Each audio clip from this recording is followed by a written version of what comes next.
No Notícias do Reino de hoje, teremos uma segunda parte do tema Muito Mais Honra. Dentro desse contexto, vamos abordar uma temática: autismo, assistência social e cristianismo. E a Thalita tem uma mensagem aos nossos corações e voltamos com a segunda parte do Notícias do Reino de hoje. Graça eu te dou, visto por modo asombrosamente maravilhoso. Me informaste, as tuas obras são admiráveis. É a minha alma, o sabe muito bem. Para falarmos sobre autismo, assistência social e cristianismo, temos convidadas a Rosângela Souza e a Josiane da AMA São José de Ribamar, uma associação que trabalha para o bem-estar da pessoa com TEA, transtorno do espectro autista. Dessa forma, vamos abordar um assunto que é um serviço público, que une informação, acolhimento e solidariedade, o autismo. A importância da assistência social e o papel da fé cristã ao cuidado das pessoas e famílias que convivem com o transtorno do espectro autista, o TEA. Como a sociedade pode promover a inclusão? Quais são os direitos garantidos às pessoas autistas? E como os valores cristãos podem inspirar ações concretas de amor ao próximo? É o que vamos abordar no bate-papo de hoje. Entendendo o autismo. Então é com muita honra que nós estamos recebendo aqui a Rosângela e a Josiane. Tudo bem, meninas? Tudo bem. Tudo bem. E eu vou começar pela Rosângela, que vai nos contar um pouco de sua trajetória e do seu trabalho ali à frente da AMA São José de Ribamar, a partir da sua própria experiência como uma mãe atípica. E eu gostaria de fazer umas perguntas, Rosângela. Eu vou começar perguntando o que é o autismo. Quais são os sinais mais comuns e como ocorre o diagnóstico? E ainda, quando procurar um especialista? Então, Rosângela, pode ficar à vontade. Olá, desde já agradeço em primeiro lugar a Deus pela rica oportunidade de estar aqui compartilhando um pouco sobre a trajetória enquanto pessoa atípica, enquanto mãe atípica e enquanto embaixadora da AMA São José de Ribamar, que é uma associação que zela pelos direitos das pessoas com autismo. Eu tenho 40 anos, sou mãe de 2 adolescentes, na verdade uma pré-adolescente, a outra já adolescente. Eu tenho uma filha que se chama Luísa Souza Ramos, que foi diagnosticada com transtorno de hiperatividade e déficit de atenção. E tenho a outra, Ludmila Souza Ramos, que desde os seus 2 anos e 8 meses recebeu o diagnóstico de transtorno do espectro autista, nível 2 de suporte, como era comumente falado. Eles consideravam 3 tipos, então na época ela tinha o que chamavam de moderado, que hoje a nomenclatura, diante do DSM-5, foi mudando. Então a Ludmila Souza Ramos hoje tem 16 anos e desde do recebimento desse diagnóstico, a vida dos familiares, da mãe, de toda uma conjuntura, ela vem se ressignificando, passando por várias mudanças. Então, quando eu recebi esse diagnóstico, pouco se falava do autismo, Imagina, desde quando ela tinha 2 anos e 8 meses, era muito...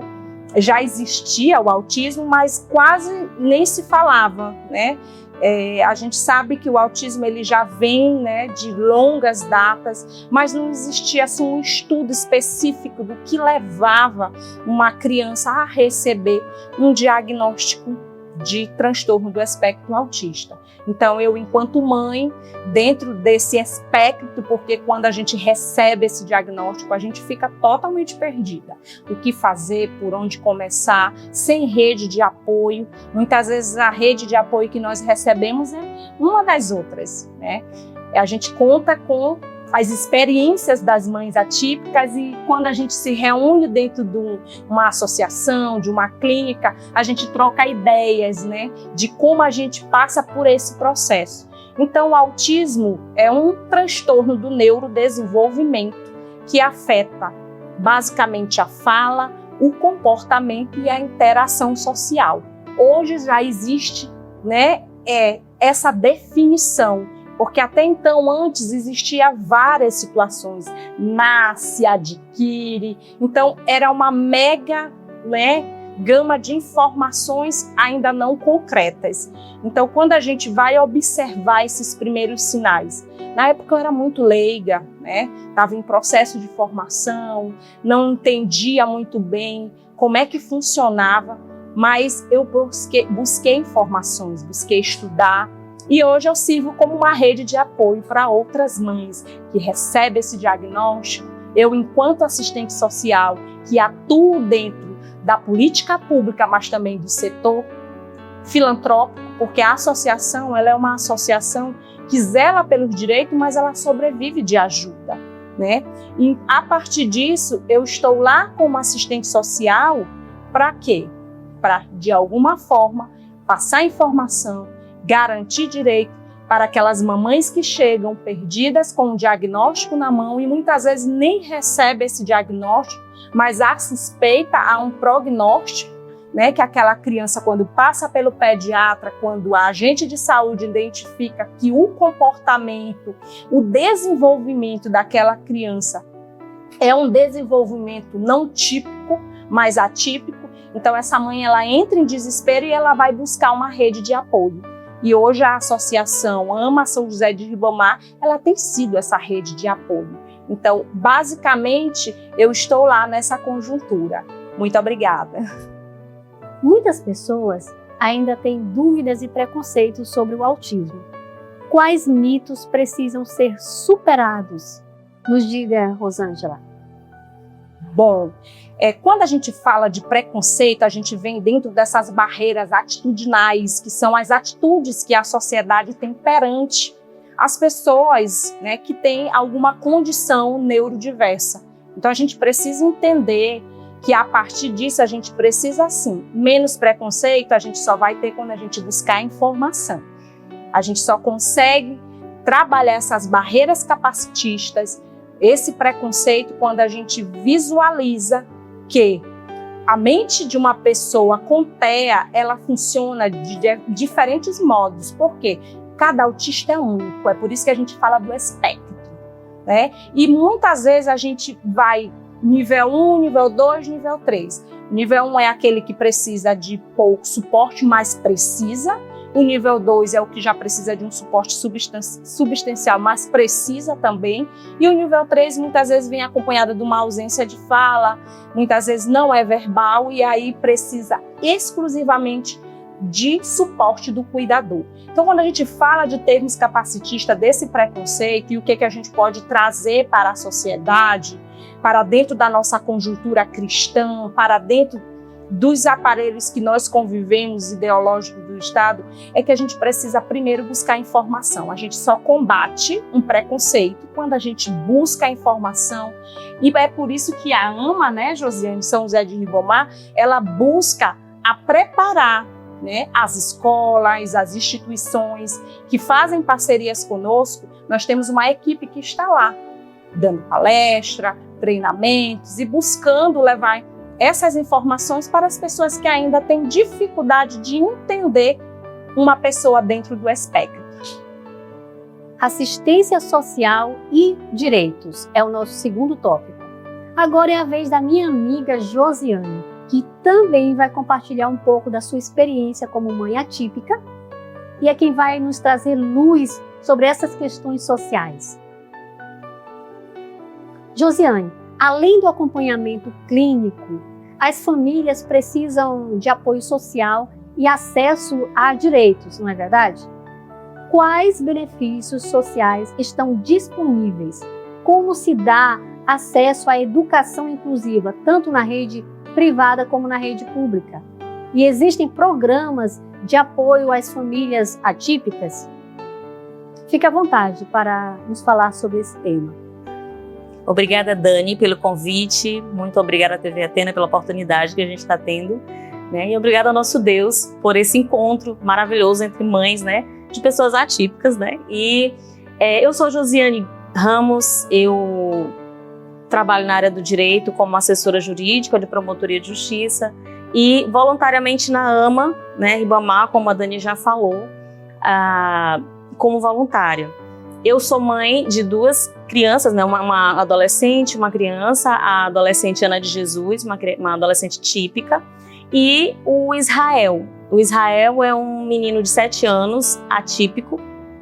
Ele tem autismo, nível de suporte 3. Nós recebemos o diagnóstico do Israel aos 3 anos de idade, né?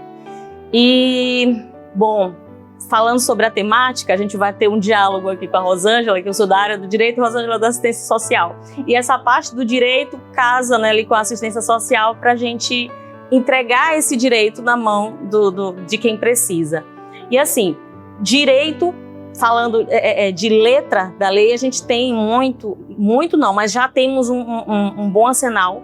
Nós temos a Lei Berenice Viana, nós temos a LBI, né? Temos também a Lei de Inclusão, de cotas, aliás.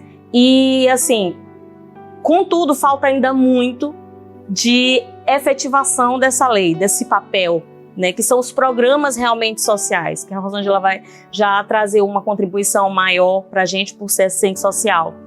Né?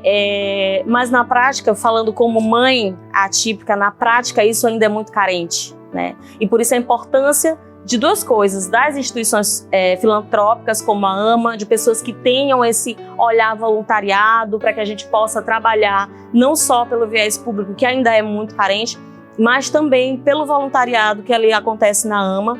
E a gente precisa muito, porque a carência é muito grande. Quanto à questão da educação inclusiva, isso, ao meu ver, ainda é uma problemática que deve ser muito trabalhada ainda, discutida, né? E por isso aí eu venho para a parte que eu estava falando, nós somos 2 vieses, que é a questão do trabalho social, né, que a gente já desenvolve ali, como agora da importância de nós termos pessoas no âmbito político que conheçam a realidade da pessoa com deficiência para que possam realmente entregar o direito da forma adequada para quem necessita dele, né? Para quem está vulnerável, né? Digamos assim. E por que eu falo isso? Como mãe de autista nível de suporte 3, eu entendo que esse termo de educação inclusiva, infelizmente, acabou não encaixando verdadeiramente com a necessidade da criança com autismo, com TDAH, com alguma neurodiversidade, as próprias síndrome de Down, né? Por quê? Neurologicamente, essas pessoas são diferentes da gente. Não tem como eu encaixar uma criança neurodiversa num ambiente regular, de educação regular. Uma sala regular, ela não está preparada para receber um autista não verbal, por exemplo. O meu filho tem comorbidade. Ele é autista, nível de suporte 3, e ele é hiperativo, né? O transtorno ele tem TDAH e é hiperativo. Então, assim, como que eu vou encaixar, como é que eu vou incluir? A gente fala educação inclusiva. Como é que eu vou incluir uma criança, né, nesse contexto regular, nesse contexto típico? Porque a educação regular ela é pensada para uma criança típica. Como que eu encaixo meu filho ali? Eu não encaixo, infelizmente. E nem sempre é por má vontade da equipe técnica, da equipe profissional que está lá, né, dos professores, né, dos próprios tutores, mas é por uma questão inviável mesmo, como que eu vou entregar a mesma educação para pessoas diferentes? Aí tem que ter aquela diferença do que é equidade para o que é igualdade. Não vai ser, não tem como entregar isso, né? E aí a gente eu passo também um pouco a palavra para a Rosângela para falar sobre as demais questões sociais, porque aí eu falei um pouco da educação, mas os programas sociais que nós temos atualmente, ao meu ver, também precisam, Rosângela, acredito que tu deve pensar também igual, precisam de uma repaginada, precisam de pessoas que estejam também dentro do poder público com essa consciência da necessidade das pessoas com deficiência, para que realmente tenham projetos, né, na prática, programas que funcionem, programas que entreguem realmente para aquele que está precisando do direito, uma efetivação do direito. Isso mesmo. E é interessante quando a gente traz esses 2 nichos, né, educação, e quando a gente fala da educação, a gente fala da política de assistência, né, são basicamente, como é que eu posso dizer, princípios que estão relacionados. Pilares, né? Pilares, muito bem. Pilares que estão relacionados. Por quê? Porque quando a gente vai para o viés da assistência, lá tem o tripé: saúde, assistência e educação. Mas quando a gente fala de uma forma geral, que vem a saúde, que não se encaixa com a educação e muito menos com a assistência, e é aí que entra quando não se consegue se juntar esses três pilares. Por quê? Quando a gente fala de educação, e muito bem colocado pela Josiane, quando ela traz essa questão de que não tem como basear esses dois princípios, equidade e igualdade, porque a gente já vai estar ali com a desigualdade. A partir do momento que você insere, esse é o meu ponto de vista, tá? Deixando aqui bem claro, é o meu ponto de vista, que por ser uma pessoa com TDAH, por ser uma mãe atípica, por trazer e vivenciar, porque eu não represento causas, eu vivencio causas. Então eu tenho esse olhar de dentro da coisa, né? Então eu consigo dizer que eu não vejo igualdade, não vejo equidade, não vejo isso. Talvez eu vejo, Josiane, profissionais tentando, né, dentro da escola, seja pública, privada ou filantrópica, criar um jeitinho, porque se não der aquele jeitinho, vai mandar a criança para casa. Né? Aí é que entra o grande dilema, porque assim, quando a Rosângela falar, é a nossa ideia, o que a gente pensa sobre isso. A gente pensa que deve ser discutido melhor, porque talvez, quando se pensou a educação inclusiva, ela era linda no papel, né? Como muita coisa. Então ela foi o direito, por isso que o direito é tão dinâmico. Porque quando você aplica aquela lei, você vai ver realmente qual é a eficácia que ela tem, né? O que ela realmente está entregando. E talvez a educação inclusiva ela foi pensada de uma forma, mas quando ela foi aplicada, a gente percebe que o direito à educação acabou sendo tomado da pessoa especial, da pessoa que tem necessidades especiais. Porque o autista, ele não encontra o espaço dele ali dentro, infelizmente. Então, em vez de eu incluir, eu incluí o autista, eu incluí o autista naquele ambiente escolar, beleza, mas eu estou excluindo dele o direito à educação, porque não tem como a professora entregar a educação regular e a educação neurodiversa, diga-se de passagem, né? Diga-se, criando um termo aqui, né? Mas a educação, que era antes a educação especial. Então, a educação especial ela era pensada para pessoas neurodiversas, né? Com necessidades especiais. E essa educação regular não. Então, infelizmente, essa teoria não encaixou muito bem com a prática, com a realidade que a gente vive. E deixando claro que nós, enquanto mães atípicas, que vivenciamos, a gente tem esse espaço de fala porque a gente vivencia, exatamente. Vivencia. E muitas vezes os nossos filhos foram mandados para casa, porque geralmente em uma sala de ensino regular tem 5, 6 crianças, digamos, com neurodiversidade, com TEA ou com qualquer outra condição, né, neurodiversa, e muitas vezes aquele professor ele está ali para fazer o trabalho dele pedagógico. E nós não temos tutores em sala de aula que possam estar dando esse acompanhamento, que é o que está lá na Lei Berenice Piana, que é o direito da pessoa autista ter tutor em sala de aula. Então acaba que a escola liga e a gente tem que ir buscar os filhos. E aí aonde é que tem que ter empatia. E aonde é que está a verdadeira inclusão? Você tira a criança. Quando a escola liga, e ela não liga muitas vezes porque ela também não sabe o que fazer. Sim. Por isso eu estava falando da empatia. Eu tenho empatia com os professores. Eu tenho empatia com os alunos, quanto com as outras crianças, outros estudantes que estão na sala de aula, porque acaba que não entrega educação nem para a criança típica, nem para a criança neurodiversa. Aí a criança se desregula em sala de aula, o professor está aplicando o que é de direito dele aplicar, questão pedagógica, porque ele foi contratado para isso. Enfim, né? Se a gente for abrir um nicho sobre isso, vai dar um programa todo para falar só de educação.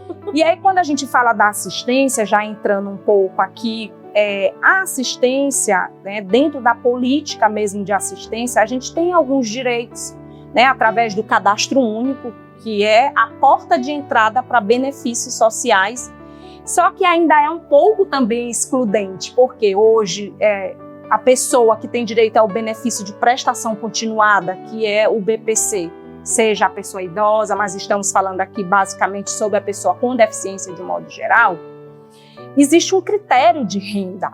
E quando se vê esse critério de renda e aquela família que é baixa renda, mas porém dentro daquele nicho familiar, existe alguém que receba, digamos, a avó da criança que tenha um benefício social, se conta como renda. Se tem o Bolsa Família, se conta como renda. Então, quando essa mãe vai requerer, ou esse cuidador, esse responsável vai requerer esse benefício, ele é negado. E aí é que entra toda uma questão que vai até para o direito. Quando se é negado por conta do quarto de um salário mínimo, porque ali não se encaixa a renda per capita dentro daquela família, o que é que acontece? Aquela criança ou aquele jovem, aquele adolescente, ele precisa, né, prover o mínimo. Medicação, crianças ainda que estão usando fralda. Aí esse critério social, né, econômico, para aprovação do BPC deveria ser repensado também. Porque uma pessoa com um salário mínimo para quatro pessoas dentro da família, quando não tem ninguém com neurodiversidade, é uma coisa, ou com deficiência é uma coisa. Agora, quando você tem uma pessoa com deficiência, no meu caso, por exemplo, que tem um autista nível de suporte 3 que ainda não desfraudou, aí tem fralda, tem medicação, aí tem a questão da seletividade alimentar. O meu filho, por exemplo, toma Jussara todo dia. É 1 litro de Jussara. 1 litro de Jussara na feira tá R$30. Então, vai pensar essa condição financeira de uma pessoa com autismo, de uma família que tem pessoa com autismo com seletividade alimentar, com a questão do desfraude que ainda não ocorreu, com a ausência de fala, que dificulta a vida toda. Né? Então, a gente vai pensar economicamente uma família assim, uma família sem essa condição, é diferente, entendeu? E aí precisa levar para o judiciário, para tentar pleitear. E aí toda essa dificuldade, quem é que num estado desse, financeiro, tem condições de pagar um advogado? Né? Aí a AMA tem até entrado tentando ajudar famílias com essas condições, né? Dando assistência jurídica para esse público, mas é realmente algo que precisa muito ser repensado. A gente precisa muito esse critério de renda é um critério, porque assim, se o benefício ele foi criado, é um programa, né, que foi criado de alguma forma para beneficiar, estamos falando aqui da pessoa com deficiência de modo geral. E aí, quando vem esse critério de renda, tira toda a liberdade, né? E às vezes, quando vai judicializar, passa anos. Vai passar turma recursal. É difícil. Difícil demais. E aquela mãe que está precisando daquela assistência, né, daquele direito de imediato, como é que ela vai ser assistida? Então, precisa se repensar nesse critério de renda para benefício de prestação continuada. É polêmico, vai falar de... Mas aí a gente também tem outros leques, né? Tem a tarifa social de energia, que também requer um critério. Tudo tem seus critérios. É tipo como é se dado com uma mão e tirado com outra, né? Tudo tem critério. Então, assim, tem alguns programas que beneficiam sim, mas a maior parte, no meu ver, por vivenciar, por atender mães atípicas que chegam ali na AMA, desesperadas, que às vezes não tem nem como prover a medicação, né? É bem complicado a gente falar de inclusão, e quando a gente fala de inclusão, a gente fala de modo geral, porque negar um benefício é exclusão. O que é que muitas vezes a pessoa com autismo, ela tem algumas comorbidades que precisam, por exemplo, o TDAH. Então, existe ali uma medicação que vai, de alguma forma, trabalhar a hiperatividade daquela criança. Então, assim, é um conjunto, né? Não é somente, geralmente então tem um respiridon. Medicamentos psiquiátricos, né? que tendem a controlar essa parte neurológica da criança. É só ali a criança que tem, por exemplo, a minha filha tem nível 1 de suporte, ela tem o TAG, que é o transtorno de ansiedade generalizada, ela tem o TDAH e tem autismo nível 1 de suporte. Então, assim, ela precisa fazer uma combinação porque o TDAH ele baixa a dopamina em algum momento, então ela precisa regular com medicações que eleve esse nível de dopamina, né? Então é um conjunto em si. O Israel tem a questão até da agressividade, né? E geralmente crianças de nível de esporte 3, não vou nem dizer isso, porque a gente não pode nem tentar reduzir, né? Quando tu falaste de mito, eu quis falar com a Rosângela, né? De mito, porque às vezes as pessoas dizem assim, mas nem tem cara de autista. Eu iria falar sobre isso. Né? É mito querer achar uma cara no autismo, não existe isso. Cada criança tem a sua personalidade, tem aquele seu perfil, né? É um ser humano único, né? E no caso do Israel, nível de esporte 3, tinha crises de agressividade hétero e alto, né? Lesivos. Então, assim, ele precisou de medicamento para dar uma regulada. Hoje ele, graças a Deus, já melhorou muito isso, mas ainda tem a autolesiva, que ele fica se mordendo, tem um calozinho na mãozinha dele. Ele tem dificuldade para dormir, então tudo isso precisa de medicação e é uma medicação continuada. A gente estaria aqui todo tempo com aquela medicação, então é um gasto a mais que a gente tem. E eu quero, só para fechar esse tópico, deixar algo bem esclarecedor. O autismo, ele não tem cara e ele não escolhe condição social, tá? Existe o autismo na família do pobre, e eu gosto de trazer isso, e o autismo na família do rico. E tá? É bem diferente. E é bem diferente, né? Então a gente precisa deixar bem claro que ele não escolhe condição social, classe, não escolhe. Dessa forma, a assistência social tem um papel fundamental na construção de uma sociedade mais justa e inclusiva. O olhar cristão sobre a inclusão. Agora vamos refletir sobre a dimensão espiritual e os ensinamentos cristãos relacionados à inclusão e ao cuidado com o próximo. Para uma abordagem relativa à fé cristã, como a igreja pode apoiar famílias que convivem com o autismo? Ou como as igrejas podem tornar o ambiente congregacional mais acessível? Vocês têm alguma religião? Vocês fazem parte de alguma congregação? Como se dá a participação dos filhos de vocês no contexto da igreja? Vocês se sentem acolhidas nesse ambiente? Eita, é muito polêmico. Isso é polêmico. É polêmico demais. Posso começar? Pode, dá à vontade. Bom, eu vou começar falando que as pessoas me perguntam, você é evangélica? Eu sou cristã, né? Eu acredito em Deus, eu acredito que Ele nos criou. E agora, quando vai para a questão de qual é a igreja, hoje eu estou me encaixando novamente no contexto de igreja. Por quê? Porque o meu filho, desde que o Israel nasceu, o meu filho é autista nível de suporte 3, Dani. É impossível assistir um culto com Israel. Não tem como. E as igrejas não estão, infelizmente, as igrejas ainda não estão preparadas para receber o meu filho. Ele vai correr, ele vai gritar, ele vai querer ir embora, ele vai querer pular no colo da irmã, ele vai quebrar o... Minha irmã, ele vai subir no púlpito, ele vai quebrar o púlpito, ele vai fazer um auê, porque é o que ele faz. Entende? Então não tem como, eu não tinha como eu me congregar. Hoje ele já cabe dentro do ambiente da igreja? Não. Aí quando ele tá pra casa do pai dele, eu vou me congregar. Né? E aí quando eu tô com ele em casa, eu não tenho como ir pra igreja. Eu já tentei, inclusive com a Rosângela, amiga, vai pra minha igreja pra ver se dá certo. Por mais que as pessoas queiram incluir o Israel, teria que ter um ambiente dentro da igreja específico para ele, com pessoas preparadas para receber um autista nível de suporte 3. Uma sala sensorial. Um ambiente, como a Rosângela falou, uma sala sensorial. E dentro de uma sala sensorial, quem que saberia usar essa sala sensorial para acolher o meu filho? Para regular uma crise. Um terapeuta, ou no mínimo um aplicador ABA. Sim. Né? Então, assim, a carência é muito grande de estrutura para as igrejas receberem uma pessoa com autismo do nível de suporte do Israel.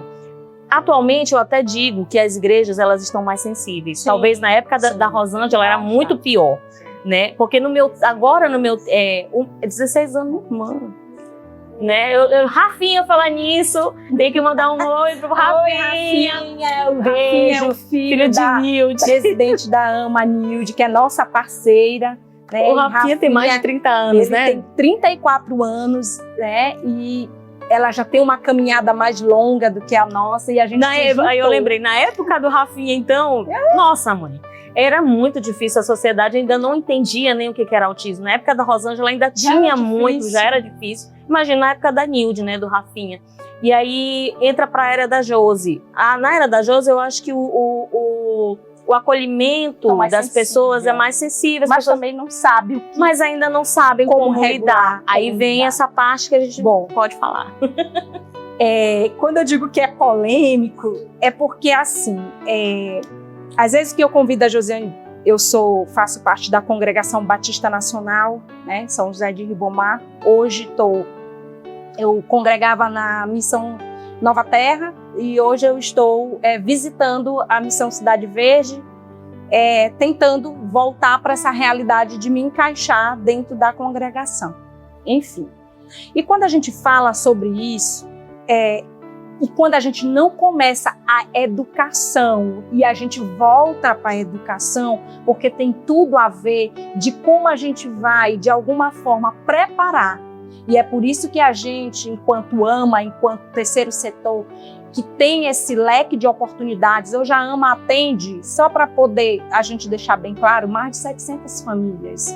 É um trabalho que poderia ser ofertado pelo poder público, mas a instituição não governamental está realizando um trabalho muito bom dentro da comunidade do Nova Terra.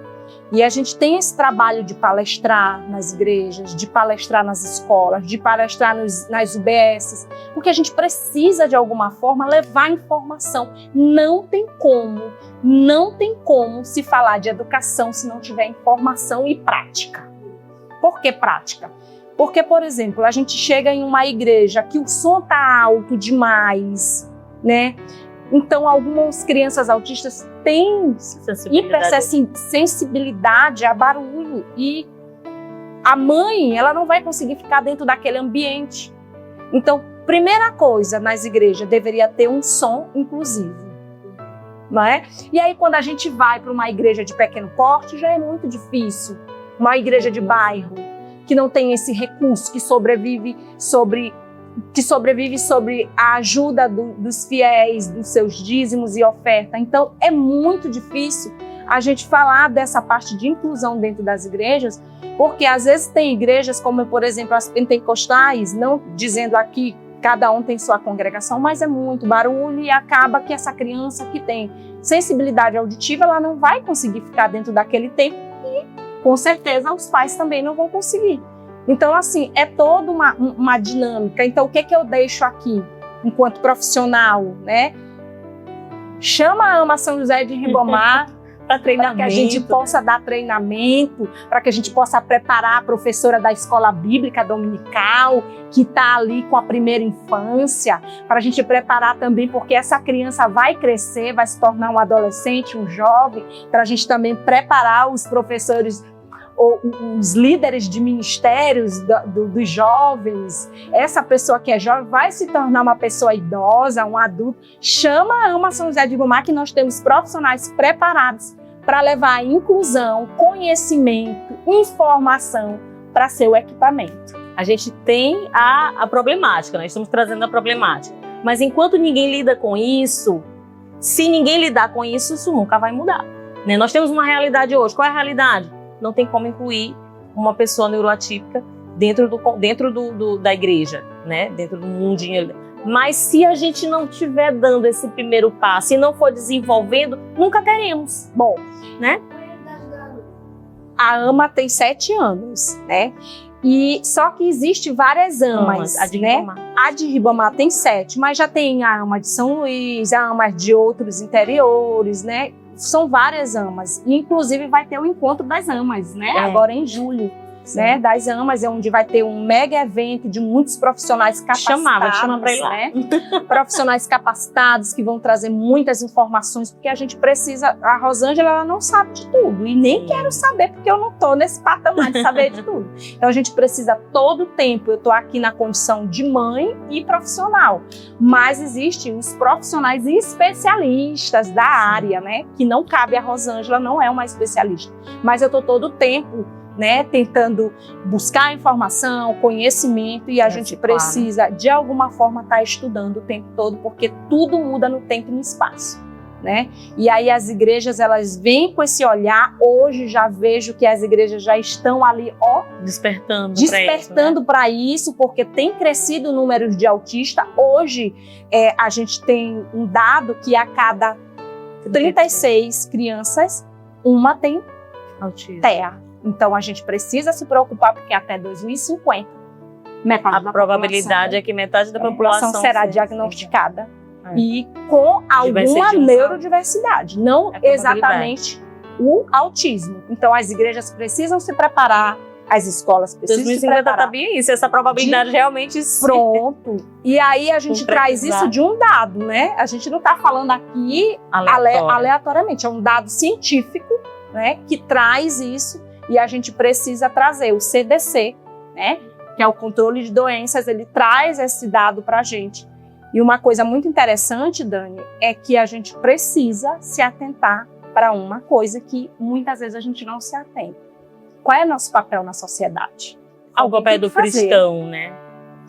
Existe um mandamento muito lindo: amar a Deus sobre todas as coisas e amar o teu próximo como a ti mesmo. O que nós, enquanto cristãos, estamos fazendo dentro da igreja quando a gente se depara com a realidade de uma mãe atípica que tem anseio e desejo de cultuar o Senhor, mas muitas vezes ela tem essas barreiras atitudinais que impedem delas estar lá congregando. Hoje, eu já fui em igrejas com Israel que tentaram acolher e infelizmente não tiveram estrutura para isso, mas eu também já fui em igrejas, pasmem, dentro do contexto histórico que vivemos, eu já fui em igrejas que olharam torto para o meu filho.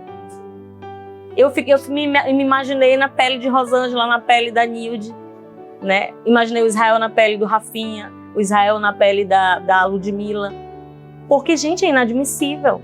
É inadmissível que no ano de 2026 em que vivemos, com a quantidade de autistas que temos, a pessoa ainda se assustar como um autista. Se comportar de forma preconceituosa, de forma a rejeitar aquela criança, a criticar. Eu sofri isso dentro de uma igreja. Casos de demônios, né? Tá sendo possuído. Aí é muita coisa. A gente precisa muito de informação. E aí a gente vê que há carência da informação, né? E da educação. Sim. Porque quando a gente fala de educação, a gente tem que falar de modo geral. E aí quem não tem conhecimento, ele não vai conseguir, né, ter empatia, não vai conseguir ter respeito, não vai conseguir ter sensibilidade. Não vai cumprir o amar o próximo como a ti mesmo. Porque aquela mãe chega, ela quer ser acolhida. E aí eu deixo para as igrejas: acolham, preparem um espaço, conscientizem os irmãos. Porque a probabilidade é crescer o número de pessoas com autismo. O acolhimento cristão não significa apenas palavras de apoio, fica na paz, Deus te abençoe, mas atitudes concretas que promovam inclusão, respeito e participação. Como diz Gálatas 6:2, levai as cargas uns dos outros, e assim cumprireis a lei de Cristo. Na prática, como cada um de nós pode contribuir para uma sociedade mais inclusiva? Eu gostaria que vocês nos deixassem uma mensagem, conforme o que tiver no coração de vocês, e também uma palavra de conforto para as mães atípicas que estão em casa nos assistindo, ou através das redes sociais, que precisem desse apoio.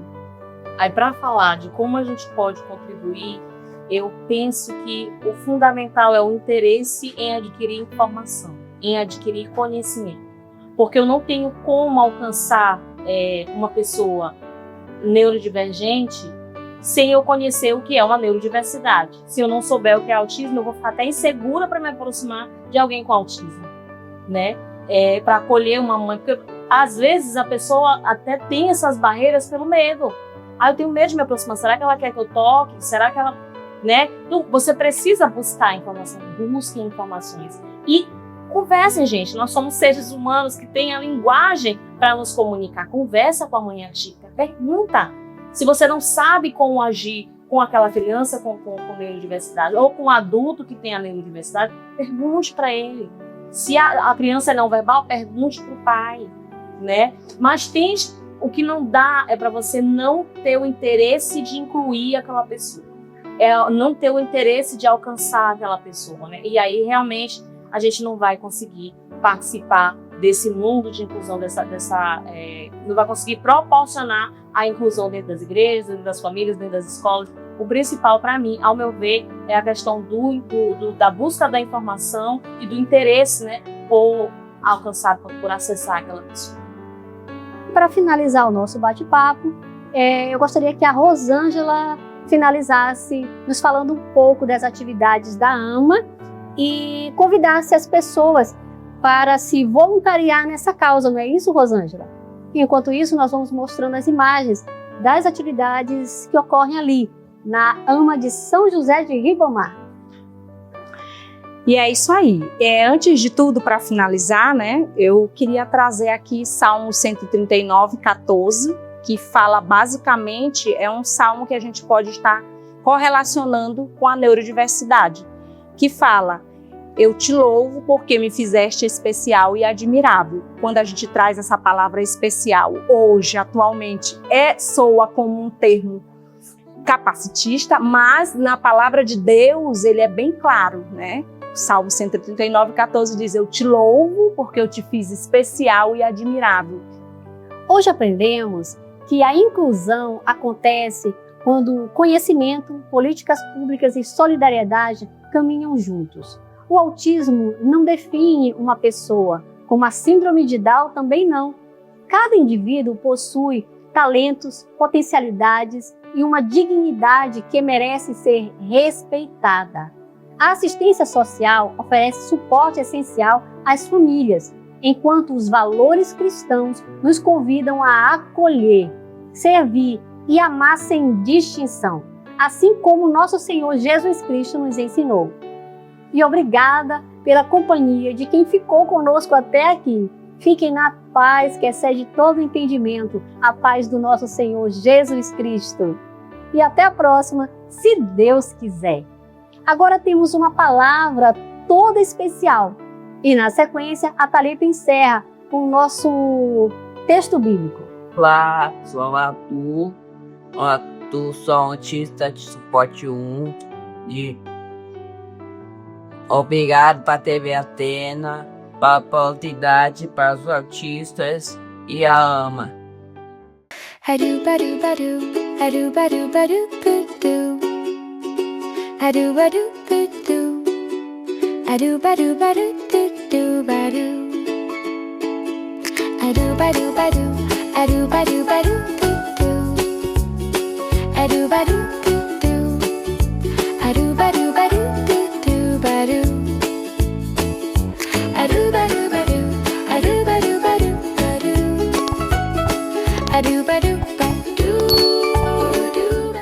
Graça eu te dou, visto com modo assombrosamente maravilhoso.